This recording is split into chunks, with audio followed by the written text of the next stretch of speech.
इस वीडियो में हम लोग केमिकल प्रॉपर्टीज पढ़ेंगे हेलो एल्केन का। इससे पिछले वीडियो में हमने फिजिकल प्रॉपर्टीज पढ़ा था। अभी हम केमिकल प्रॉपर्टीज पढ़ते हैं। हेलो एल्केन 3 केमिकल प्रॉपर्टीज या केमिकल रिएक्शन दिखाता है। पहला है nucleophilic substitution reaction, elimination reaction और रिएक्शन विथ मेटल। ठीक है, न्यूक्लियोफिलिक सब्स्टिट्यूशन रिएक्शन 2 टाइप के होते हैं, SN1 रिएक्शन और SN2 रिएक्शन। एलिमिनेशन रिएक्शन में क्या होता है, तो इसमें कुछ कुछ छोटे छोटे मॉलिक्यूल्स को एलिमिनेट किया जाता है। तो कभी कभार इसका नाम डिहाइड्रो हेलोजिनेशन भी होता है। मतलब डी का मतलब होता है रिमूवल, हाइड्रो का मतलब होता है हाइड्रोजन और हेलोजिनेशन का मतलब होता है हेलोजन। हेलोजन में कौन कौन, क्लोरीन, ब्रोमीन, ये सब, आयोडीन, ये सब होता है हेलोजन में। ठीक है, और रिएक्शन विथ मेटल, तो रिएक्शन विथ मेटल में भी हम 2 इम्पोर्टेंट जो है वो इस वीडियो में इस मतलब यहाँ पे पढ़ते हैं अभी। जो क्या है, रिएक्शन विथ मैग्नीशियम और reaction with sodium. Reaction with magnesium जो है वो ग्रिग्नार्ड रिएजेंट से फेमस है, RMgX। Reaction with metal Grignard reagent से फेमस है। और रिएक्शन विथ सोडियम जो है वो उर्ज रिएक्शन से फेमस है। अब हम एक एक करके रिएक्शंस को डिटेल में पढ़ते हैं। तो पहला जो हमारा रिएक्शन है वो है न्यूक्लियोफिलिक सब्स्टिट्यूशन रिएक्शन। ठीक है, इसमें क्या होता है, तो देखिए पूरा आराम से। कार्बन है, ठीक है, ये एक एल्काइल है और हेलोजन के साथ बॉन्ड बनाया हुआ है। ठीक है, अब हेलोजन जो होता है वो मोर इलेक्ट्रोनेगेटिव होता है। किससे, तो कार्बन से। मोर इलेक्ट्रोनेगेटिव होता है कार्बन से। तो हेलोजन क्या करता है, इलेक्ट्रॉन को अपनी ओर खींचता है, जिस कारण से हेलोजन पर स्लाइटली निगेटिव चार्ज डेवलप हो जाता है और कार्बन पर स्लाइटली पॉजिटिव चार्ज डेवलप हो जाता है। ठीक है, अब इस कारण से ये बॉन्ड क्या हो जाता है, तो पोलर वीक बॉन्ड हो जाता है। यहाँ से न्यूक्लियोफाइल कार्बन पर अटैक करता है इलेक्ट्रॉन डेफिशिएंट स्पीसीज पर। ठीक है, तो क्या होता है, हेलोजन जो है वो बॉन्ड को ब्रेक करके गुड लिविंग स्पीसीज की तरह छोड़ के भाग जाता है और कार्बन के साथ न्यूक्लियोफाइल बॉन्ड बनाता है। ठीक है, तो यहाँ पे सब्स्टिट्यूट करता है कौन, न्यूक्लियोफाइल। तो इस रिएक्शन को क्या कहा जाता है, nucleophilic substitution reaction. Nucleophile substitute कर रहा है, इस कारण से न्यूक्लियोफिलिक सब्स्टिट्यूशन रिएक्शन इस रिएक्शन को कहते हैं। न्यूक्लियोफिलिक सब्स्टिट्यूशन रिएक्शन 2 टाइप के होते हैं, एक SN1 और दूसरा SN2।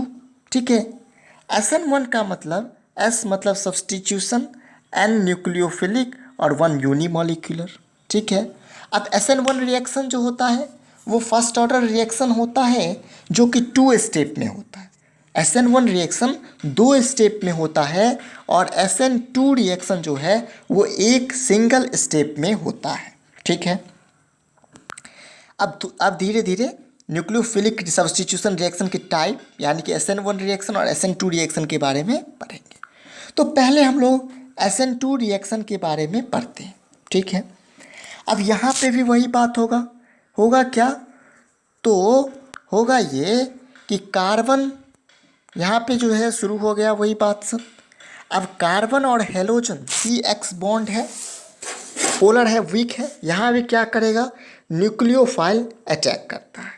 ठीक है, तो इसमें एक होता है ये स्टेट जिसका नाम है ट्रांजिशन स्टेट, और इसमें क्या होता है, तो बॉन्ड ब्रेकिंग और बॉन्ड मैकिंग दोनों हो रहा है। न्यूक्लियोफाइल बॉन्ड बना रहा है, अटैक किया कार्बन पर, मतलब किस पे, पॉजिटिव, मतलब कि इलेक्ट्रॉन डेफिशिएंट स्पीसीज कार्बन पे अटैक किया न्यूक्लियोफाइल। तो यहाँ पे न्यूक्लियोफाइल जो है वो बॉन्ड बना रहा है और हेलोजन जो है वो बॉन्ड ब्रेक कर रहा है। तो इस स्टेट का नाम है क्या, ट्रांजिशन स्टेट। अब यहाँ देखिए कार्बन के साथ जो हाइड्रोजन है वो ऐसे है ना। लेकिन यहाँ जो बन रहा है वो ऐसे बन रहा है, इस तरफ मुड़ गया है, चेंज हो गया है। ठीक है, तो इसको कहते हैं हम लोग इन्वर्टेड प्रोडक्ट। क्या कहते हैं? Inverted product. यहाँ पे गौर करके देखिएगा, इसको हम लोग बोलते हैं इन्वर्टेड प्रोडक्ट। पूरा रिएक्शन है SN2 रिएक्शन। अब इसमें ऑर्डर ऑफ रिएक्टिविटी कैसे होती है? ठीक है, तो सबसे पहले यहाँ पे जब हम देखेंगे ऑर्डर ऑफ रिएक्टिविटी, तो मिथाइल हैलाइड है पहला। ठीक है, मिथाइल हैलाइड में न्यूक्लियोफाइल को जो है वो अटैक करने का स्पेस है। ठीक है, उसके बाद जो है वो प्राइमरी हैलाइड, उसके बाद जो है वो सेकेंडरी हैलाइड, उसके बाद टर्सरी हैलाइड। तो इस तरह से ऑर्डर ऑफ रिएक्टिविटी जो होता है किसका? SN2 रिएक्शन का, वो सबसे रिएक्टिव होता है मिथाइल हैलाइड, फिर प्राइमरी हैलाइड, फिर सेकेंडरी हैलाइड और फिर टर्सरी हैलाइड। ये ऑर्डर ऑफ रिएक्टिव है किसका? SN2 रिएक्शन का। ठीक है, अब हम लोग देखते हैं SN1 रिएक्शन के बारे में। SN1 रिएक्शन 2 स्टेप में होता है। पहला स्टेप में ये क्या करता है? तो कार्बोकेटायन का फॉर्मेशन करता है। क्या करता है? कार्बोकेटायन का फॉर्मेशन करता है। ठीक है, दूसरा स्टेप में इस पर न्यूक्लियोफाइल अटैक करता है। SN2 रिएक्शन की एक बात और जान लीजिए, क्या होता है? तो यहाँ से फ्रंट से अटैक न्यूक्लियोफाइल नहीं कर सकता, क्योंकि ये जो हैलोजन है और ये जो न्यूक्लियोफाइल है, दोनों के पास लोन पेयर है, और लोन पेयर का रिपल्सन होता है, इसलिए फ्रंट से ये न्यूक्लियोफाइल अटैक नहीं कर सकता। ठीक है, इसलिए ये एक ही स्ट्रक्चर बनाता है, इन्वर्टेड प्रोडक्ट बनाता है। ठीक है, जबकि SN1 रिएक्शन में जो है, ठीक है, वो 2 प्रोडक्ट बनाता है। वो देखेंगे धीरे धीरे। अब देखिए, तो सबसे पहले क्या हुआ कि 3 डिग्री हैलाइड को जब क्या किया गया, पोलर प्रोटिक सॉल्वेंट उसमें डाला गया। ठीक है, तो धीरे धीरे क्या हुआ, बॉन्ड कमज़ोर हो गया कार्बन और हेलोजन का और ज़्यादा, और हेलोजन यहाँ पे खुद से अलग हो गया, लिविंग ग्रुप है तो वो खुद से अलग हो गया, और यहाँ पे कार्बोकेटायन का फॉर्मेशन हो गया। ठीक है, अब यहाँ पे कार्बोकेटायन है। ठीक है, क्या है? कार्बोकेटायन।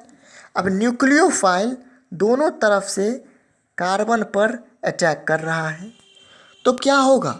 2 इसमें जो है वो बनेगा, 2 प्रोडक्ट बनेगा। ठीक है, एक प्रोडक्ट बनेगा जैसे ये है वैसे ही, और दूसरा जो है वो इन्वर्टेड प्रोडक्ट बनेगा और एक रिटेंशन बनेगा। इसको कहते हैं हम लोग, it is called racemic mixture. ठीक है, SN1 रिएक्शन और SN2 रिएक्शन हम लोग समझ गए, SN1 और SN2 रिएक्शन समझ गए। ठीक है, अब SN2 का ऑर्डर ऑफ रिएक्टिविटी कैसा होता है वो यहाँ पे हम लोग देख लेते हैं। तो आपको पता है कि 3 डिग्री कार्बोकेटायन जो होता है वो मोर रिएक्टिव होता है 2 डिग्री से, और 2 डिग्री मोर रिएक्टिव नहीं, 3 डिग्री जो कार्बोकेटायन है वो सबसे अधिक रिएक्टिव होता है, उसके बाद 2 डिग्री, उसके बाद 1 डिग्री, उसके बाद मिथाइल हैलाइड। तो SN1 रिएक्शन में क्या है?